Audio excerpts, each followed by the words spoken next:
खुदावंद यीशु मसीह जिसमें होकर हम रास्तबाज ठहरते हैं, उसी के नाम में आपकी सलामती हो।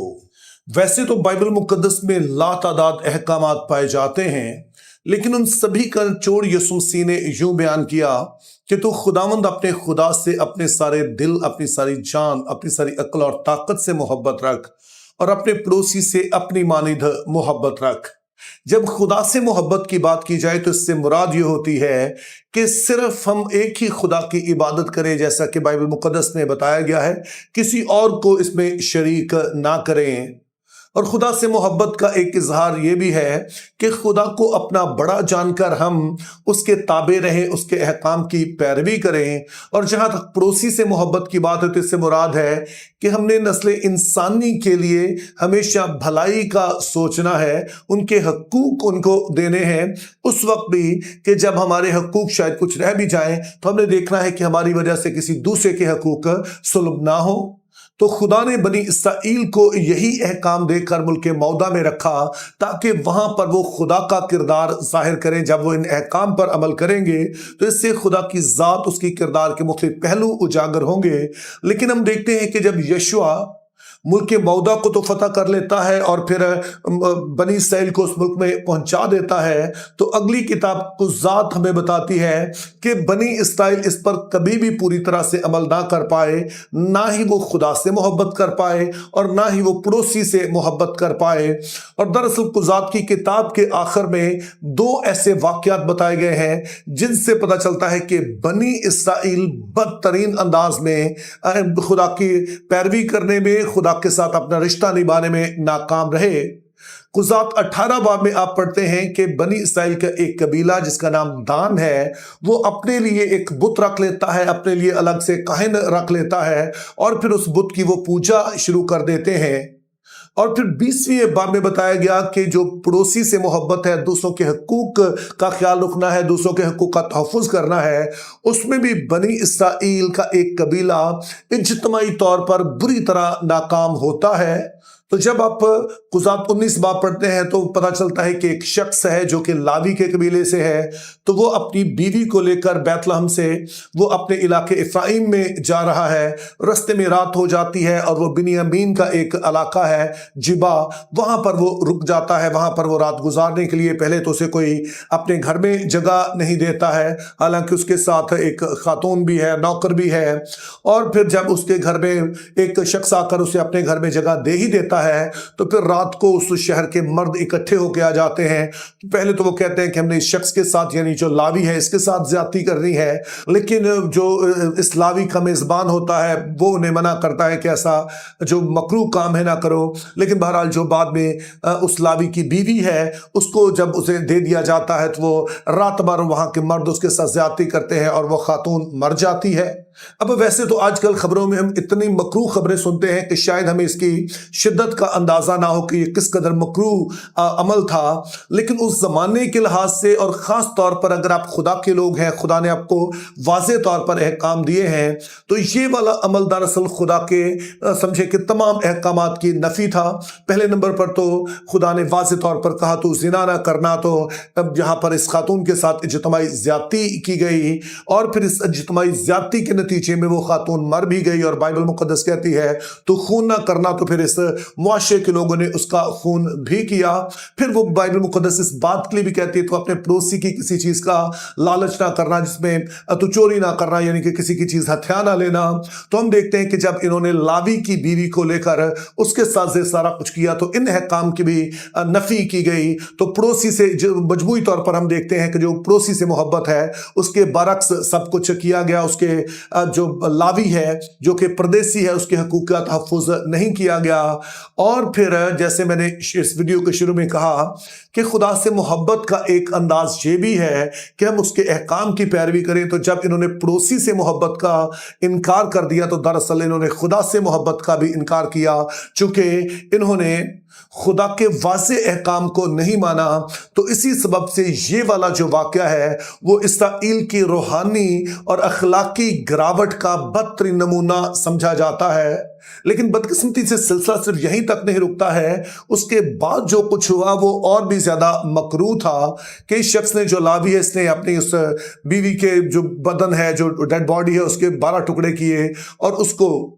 इसराइल के मुख्तलिफ कबीलों में भेज दिया और उनसे पूछा कि आप बताएं कि ऐसा क्या किया जाए। उसने अपनी पूरी स्टोरी भेजी, जिसको सुनकर पूरा इसराइल जो था वो बड़ा फ्यूरियस हो गया, वो बहुत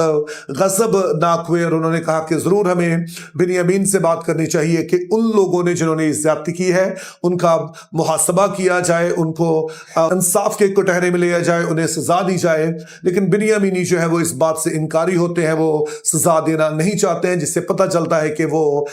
इस वाले गुनाह को कोई ज्यादा बड़ा नहीं समझते हैं। वो समझते हैं कि हमारे भाइयों का तहफ़्फ़ुज़ जरूरी है। और उनके इनकार के बाद फिर बनी इसराइल के ये कबीले उन पर चढ़ दौड़ते हैं और दरअसल खुदा से दरियाफ्त करते हैं और खुदा उन्हें इजाजत देता है कि तुम बिन्यामीन को सजा दे सकते हो। और उससे मुराद ये थी कि उन लोगों को इस बात के लिए मजबूर किया जाए, बिन्यामीनियों को, कि वो उन लोगों को सजा दें। लेकिन एक दफा जब जंग शुरू हो जाती है तो फिर ये इसराइली जो है, जो कि ये भी बाकियों से कोई ज़्यादा मुख्तलिफ नहीं है, तो ये बिन्यामीन के कबीले को तकरीबन ख़त्म ही कर देते हैं। उनमें से सिर्फ 600 मर्द हैं जो बच जाते हैं। लेकिन मज़ीद फिर और भी ज़्यादा ये एक गलत काम करते थे, कहते हैं कि हमने बिन्यामीन के मर्दों को अपनी बेटियां नहीं देनी है, यानी कि वो मर्द जो पता चलता है कि बच गए हैं, लेकिन जब गुस्सा ठंडा होता है तो अब इन्हें महसूस होता है कि हमने तो इसराइल के 12 कबीलों में से एक जो है उसे तकरीबन ख़त्म ही कर दिया है। तो अब अगर उनकी शादियां नहीं होती हैं 600 मर्दों की, तो फिर कैसे ये कबीला कायम रहेगा। तो उसके लिए मजीद वो गलत इकदाम उठाते हैं और वो उन लोगों को जो एक खास इलाके के हैं, यबीस जलाद के हैं,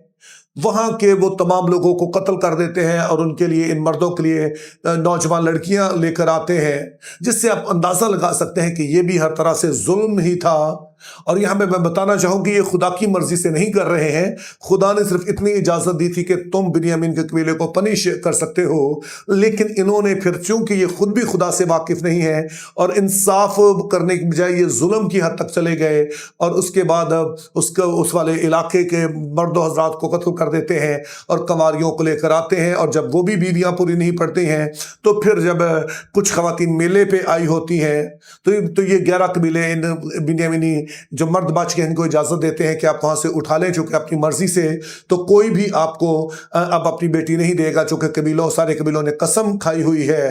तो इस तरह से मेरे अजीजों हम देखते हैं कि कुज़ात की किताब इसराइल की गिरावट का, जो हम समाजी गिरावट कहते हैं, ओवरऑल गिरावट कहते हैं, उसकी एक बदतरीन तस्वीर पेश करती है। और इस किताब का इख्तिताम इस बात से होता है, यानी कि अगर आप कुज़ात 18 बाब पहली आयत पढ़ें, कुज़ात 19 बाब उसकी पहली आयत पढ़ें और इसी तरह से कुज़ात 21 बाब उसकी 25 आयत पढ़ें, तो सभी में ये कहा गया कि उन दिनों में इसराइल में कोई बादशाह ना था और जिसकी नज़र में जो अच्छा मालूम होता वो करता था। तो एक तरह से यहाँ पर आइडिया ये मौजूद है कि बेशक खुदा ने तो अहकाम दिए हैं, लेकिन बनी इसराइल इन अहकाम पर अमल नहीं कर पाए हैं। उसकी वजह एक ये है कि वहाँ पर कोई अभी अदालत का कोई इस तरह से मुनासिब इंतज़ाम मौजूद नहीं है, कोई मरकजी क़यादत मौजूद नहीं है, ताकि जब इस तरह की कोई बात हो तो फिर वो जो भी उनका ऐसा कोई मरकजी रहनुमा है वो उस बात का फैसला भी कर सके, वो लोगों को लीड भी कर सके, ताकि जिस तरह से तबाही बाद में मचाई गई है कि चूंकि कोई मरकजी क़यादत तो थी नहीं, कि जब लोगों ने जंग लड़ना शुरू किया तो उन्होंने फिर बस तबाही मचा दी। तो उसके लिए ये ज़रूरी है, इस तरह के इंसाफ करने के लिए और लोगों को कंट्रोल करने के लिए कोई मरकजी क़यादत होना ज़रूरी है। और ये बात जुज़वी तौर पर दुरुस्त साबित होती है। लेकिन हम देखते हैं कि उसके बाद जब बादशाह मुकर्रर भी हो जाते हैं तो सूरत हाल वक्तन फवक्तन तो ठीक रहती है, पहले से तो बेहतर हो जाती है, लेकिन पूरी तरह से ठीक नहीं होती है, क्योंकि जो बादशाह आए वो खुद बुरे थे और जब वो खुद बुरे थे तो उसके बाद रियाया को भी कभी वो वैसा नहीं बना सके जैसा खुदा चाहता है। और एंड ये होता है कि फिर बनी इसराइल जो है, जो बाद में 10 कबाइल थे जो अलग हो गए, वो भी असीरी में जाते हैं, यहूदा का कबीला भी असीरी में चला जाता है। اور جب اسیری سے واپس آتا ہے تو اب خدا کے اس پلان کا اگلا مرحلہ شروع ہوتا ہے، اور یرمیہ 31 باب اس کی 31 آیت میں لکھا ہے کہ اب میں خود اپنے لوگوں کے ساتھ، بنی اسرائیل کے ساتھ ایک نیا عہد باندھوں گا اور میں اپنی شریعت ان کے دلوں پر لکھوں گا۔ اور اس بات کی جو تشریح ہے وہ حزقیل نبی جو کہ اسی دور سے تعلق رکھتا تھا وہ کرتا ہے کہ خدا تعالیٰ اب نہ صرف جو ہے وہ ان کے گناہوں کو معاف کریں گے، بلکہ مستقیم روح ان کے اندر ڈالیں گے، پاک روح ان کے اندر ڈالیں گے، اور پاک روح مدد دے گا تاکہ گناہوں سے لڑا جا سکے اور اندر سے ان کے اٹھے کہ انہوں نے خدا کے احکام پر عمل کرنا ہے۔ اور پھر نئے عہد نامہ میں ہم دیکھتے ہیں کہ خدا تعالیٰ نے ہمارے لیے دو خاص انتظام کیے۔ پہلے نمبر پر تو یسوع مسیح کی قربانی کے سبب ہمارے گناہ معاف ہوئے، اور پھر ہمیں پاک روح دیا گیا تاکہ ہم گناہوں سے لڑ سکیں اور ان پر غلبہ بھی پا سکیں۔ تو اس طرح سے بائبل مقدس میں واضح طور پر یہ بتاتی ہے کہ آدم کے گناہ کے سبب سے ہمارے اندر ایک بگاڑ پیدا ہو گیا ہے، ایک برائی پیدا ہو گئی ہے، ہمارے اندر سے بغاوت اٹھتی ہے۔ تو اس لیے چاہے کتنے بھی اچھے احکام دے دیے جائیں، لوگ ان پر عمل نہیں کر سکتے ہیں۔ ہاں، ہم کوئی ایسے مرکزی قیادت بنا سکتے ہیں، حکومتی نظام بنا سکتے ہیں، اس سے کچھ نہ کچھ تو اس بات کی روک تھام ہوتی ہے، لیکن جب تک انسان کے دل کا علاج نہیں ہوتا ہے تب تک صورتحال بہتر نہیں ہو سکتی ہے۔ اور اسی لیے نیا عہد نامہ دیا گیا کہ جس میں یسوع کے لہو کے سبب ہمارے گناہ بھی معاف ہوتے ہیں، اور پھر ہمیں یہ اہلیت بھی دی جاتی ہے کہ ہم گناہ کے ساتھ لڑ سکیں، ہم پڑوسی سے محبت کر سکیں۔ تو اس لیے ہمیں حیرت نہیں ہونی چاہیے کہ دنیا بھر میں جب انسانی حقوق کی بات ہوتی ہے تو اس کا سب سے پہلا جو نام آئے گا وہ مسیحی لوگوں کا آئے گا۔ دراصل انہوں نے ہی دنیا میں یہ انسانی حقوق کو رائج کیا، وہی ہیں جنہوں نے انسانی جو دکھ ہے ان کو کم کرنے کے لیے ہاسپٹلز بنائے، مشن ہاسپٹل بنائے، اسکول سسٹمز بنائے تاکہ لوگ صرف ان پڑھ ہی نہ رہیں، دوسروں کے متحد نہ رہیں، پڑھ لکھ سکیں، اچھے عہدوں تک پہنچ سکیں۔ تو اس طرح سے میرے عزیزوں یہ واقعہ جس پر آج ہم نے غور کیا، ایک طرف تو ہمیں اس دور کی یاد دلاتا ہے، بتاتا ہے کہ جب بنی اسرائیل اپنے اخلاقی طور پر، روحانی طور پر بدترین دور سے گزرے، اور پھر ہمیں یہ بھی بتاتا ہے کہ چونکہ انسان کے اندر ایک بگڑی ہوئی فطرت ہے، گناہ اندر سے اٹھتا ہے، تو چاہے ہم کتنی بھی اچھی تعلیمات دے لیں، کتنے بھی اچھے نظام بنا لیں، اگر ہم نے بدلنا ہے، حقیقت میں اس دنیا کو جنت کا منظر پیش کرنا ہے، تو اس کے لیے ضروری ہے کہ دل بدلے جائیں۔ اور اس کی کچھ نہ کچھ تصویر ہم نے مغربی ممالک میں دیکھی، پوری طرح تو نہیں، لیکن جب یسوع مسیح آئیں گے تو ہم پوری طرح سے مسیح کی طرح ہوں گے، یعنی ہمارے اندر سے گناہ کا خاتمہ کیا جائے گا، اور تب یہ ہوگا کہ جب یہ پوری کائنات جنت کا منظر پیش کرے گی، جس کو ہم نیا یروشلم کہتے ہیں، اور اس میں ہم اپنے خدا کے ساتھ رہیں گے، جہاں پر پاکیزگی، راستی، انصاف، محبت کا دور دورہ ہوگا، اور کبھی بھی ظلم، دکھ اور موت کا ذکر نہیں ہوگا۔ Think biblically, live purposefully, have a very good day.